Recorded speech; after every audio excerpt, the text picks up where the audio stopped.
নমস্কাৰ বন্ধুসকল, মই আপোনালোক সকলোকে মোৰ চেনেললৈ স্বাগতম জনাইছোঁ। বন্ধুসকল, মোৰ নাম গোবিন্দ ৰাজ কৰ্ম, এজন বাস্তু এক্সপাৰ্ট নিউমেৰলজিষ্ট। বন্ধুসকল, আপোনালোকৰ সুবিধাৰ্থে মই চেনেলটোত বাস্তুৰ সম্পৰ্কে, সংখ্যাতত্বৰ সম্পৰ্কে, জ্যোতিষৰ সম্পৰ্কে, তাৰ লগতে আপোনালোকৰ বিভিন্ন সমস্যাৰ সমাধানৰ উপায়সমূহৰ সম্পৰ্কে আলোচনা কৰি থাকোঁ। গতিকে যদিহে আপোনালোকৰ মোৰ চেনেলৰ ভিডিঅ'সমূহ চাই ভাল লাগে, অনুগ্ৰহ কৰি মোৰ চেনেলটো ছাবস্ক্ৰাইব কৰি ভিডিঅ'সমূহ লাইক কৰিব, কমেণ্ট কৰিব আৰু যিমান পাৰে শ্বেয়াৰ কৰিব। বন্ধুসকল, আজি মই আপোনালোকৰ লগত নৱগ্ৰহ শান্তি এটা অত্যন্ত চমৎকাৰী উপায় সম্পৰ্কে আলোচনা কৰিবলৈ আগবাঢ়িছোঁ। বন্ধুসকল, আমাৰ জন্মকুষ্ঠিত প্ৰত্যেকটো গ্ৰহ কেতিয়াও আমাৰ ভাল অৱস্থাত নাথাকে। যিকোনো এটা গ্ৰহ আমাৰ জন্মকুষ্ঠিত সদায় মাৰক স্থানৰ অধিপতি হৈ থাকে বা বক্ৰী হৈ থাকে বা অস্ত হৈ থাকে বা পাপ গ্ৰহৰ লগত যুক্ত হৈ বেয়া ফল দিবলৈ আৰম্ভ কৰে আমাক। বন্ধুসকল, নৱগ্ৰহক অনুকূল ৰাখিবৰ কাৰণে, সদায় নিজৰ অনুকূল ৰাখিবৰ কাৰণে জ্যোতিষশাস্ত্ৰত বিভিন্ন উপায় সম্পৰ্কে কোৱা হৈছে যে আমি ৰত্ন ধাৰণৰ যোগেদি, মন্ত্ৰ জপ কৰাৰ যোগেদি, পূজাৰ যোগেদি, দানৰ যোগেদি নিজৰ সম্পৰ্কবিলাক ভাল কৰি ৰাখি আমি নৱগ্ৰহক নিজৰ অনুকূল ৰাখিব পাৰোঁ। সেই বিষয়ে আজি মই আলোচনা কৰিবলৈ আগবাঢ়িছোঁ যে কোনটো জীৱ জন্তুক সহায় কৰি আমি নিজৰ গ্ৰহবিলাকৰ যি নিগেটিভ প্ৰভাৱ আমি দূৰ কৰিব পাৰোঁ, গ্ৰহক আমাৰ নিজৰ অনুকূল কৰিব পাৰোঁ। বন্ধুসকল, আমি সকলোৱে জানো যে আমাৰ শাস্ত্ৰতে লেখা আছে, যত জীৱ তত শিৱ। অৰ্থাৎ আমি জীৱ জন্তুৰ প্ৰতি সদায় দয়াশীল হোৱা উচিত, জীৱ জন্তুক সদায় মৰম কৰা উচিত। আমাৰ নিচিনাকৈ প্ৰত্যেকটো জীৱ জন্তুৰ এটা আত্মা আছে, জীৱ আছে। গতিকে সকলোকে মৰম কৰাটো আমাৰ এটা কৰ্তব্য।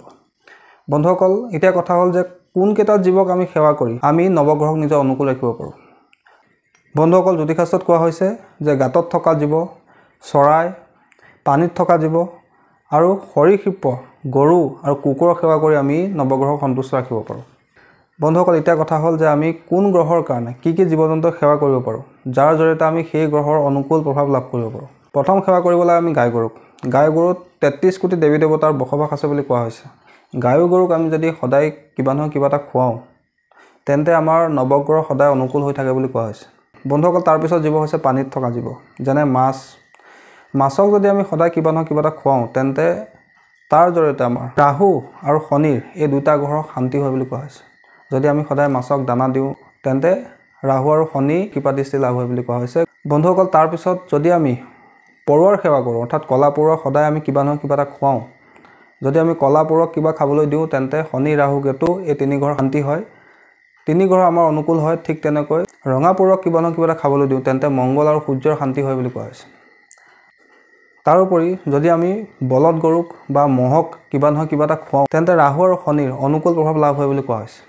যদি আমি চৰাই চিৰিকটিক সদায় কিবা নহয় কিবা এটা খুৱাওঁ, তেন্তে বুধ গ্ৰহৰ অনুকূল প্ৰভাৱ লাভ হয় বুলি কোৱা হৈছে। যদি আমি ৰাজহংসৰ সেৱা কৰোঁ, অৰ্থাৎ ৰাজহাঁহক যদি আমি সদায় কিবা নহয় কিবা এটা খুৱাওঁ, তেন্তে গুৰু বৃহস্পতিৰ কৃপা দৃষ্টি লাভ হয় বুলি কোৱা হৈছে। যদি আমি কুকুৰক কিবা নহয় কিবা এটা খুৱাওঁ, তেন্তে তাৰ যোগেদি আমাৰ কেতু গ্ৰহৰ শান্তি হয় বুলি কোৱা হৈছে। যদি আমি পাৰ চৰাইক কিবা নহয় কিবা এটা খুৱাওঁ, তেন্তে বুধ আৰু ৰাহুৰ শান্তি হয় বুলি কোৱা হৈছে। যদি আমি বান্দৰৰ সেৱা কৰোঁ, বান্দৰক কিবা নহয় কিবা এটা খাবলৈ দিওঁ, তেন্তে মংগল আৰু সূৰ্যৰ শান্তি হয় বুলি কোৱা হৈছে। এইদৰে বিভিন্ন জীৱ জন্তুক সহায় কৰাৰ যোগেদি আমি নিজৰ নৱগ্ৰহক নিজৰ অনুকূল কৰি ৰাখিব পাৰোঁ। অৰ্থাৎ যদি আমি সকলো জীৱকে কিবা নহয় কিবা এটা খাবলৈ দিওঁ, মাছক খাবলৈ দিওঁ, গাই গৰুক কিবা নহয় কিবা এটা খাবলৈ দিওঁ, কুকুৰক খাবলৈ দিওঁ, চৰাই চিৰিকটিক খাবলৈ দিওঁ, গাঁতত থকা জীৱ যেনে এন্দুৰ, নিগনি ইত্যাদিবিলাকো যদি কিবা নহয় কিবা এটা আমি খাবলৈ দিওঁ, তেন্তে আমাৰ প্ৰত্যেকটো গ্ৰহ আমাৰ অনুকূল হৈ থাকে। এইদৰে আমি জীৱৰ সেৱা কৰাৰ যোগেদিও আমাৰ 9টা গ্ৰহক অনুকূল কৰি ৰাখিব পাৰোঁ।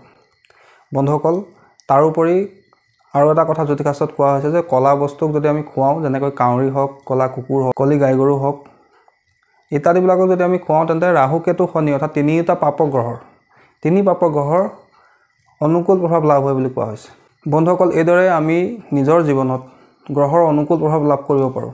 যদি আমি জীৱৰ সেৱা কৰিবলৈ লওঁ, তেন্তে আমাৰ জীৱনত যদি কোনোবা বেয়া গ্ৰহৰ দশা চলিও থাকে, সেই দশাৰ কাৰণে আমাৰ যদি কিবা ডাঙৰ সমস্যা হ'বলগীয়া আছিলে, সেই সমস্যাৰ পৰা আমাৰ মুক্তি লাভ হয়। বন্ধুসকল, আশা কৰিছোঁ জীৱ জন্তুক সহায় কৰাৰ যোগেদি কিদৰে আমি নৱগ্ৰহক নিজৰ অনুকূল ৰাখিব পাৰোঁ সেই বিষয়ে আজি আপোনালোকে গম পালে। আশা কৰিছোঁ আজি আপোনালোকৰ ভিডিঅ'টো চাই ভাল লাগিলে, আশা কৰিছোঁ আপোনালোকৰ বিষয়টো ভাল লাগিলে। যদি ভাল লাগিলে অনুগ্ৰহ কৰি ভিডিঅ'টো লাইক কৰি দিব, কমেণ্ট কৰিব আৰু মোৰ চেনেলটো ছাবস্ক্ৰাইব কৰিব। ধন্যবাদ।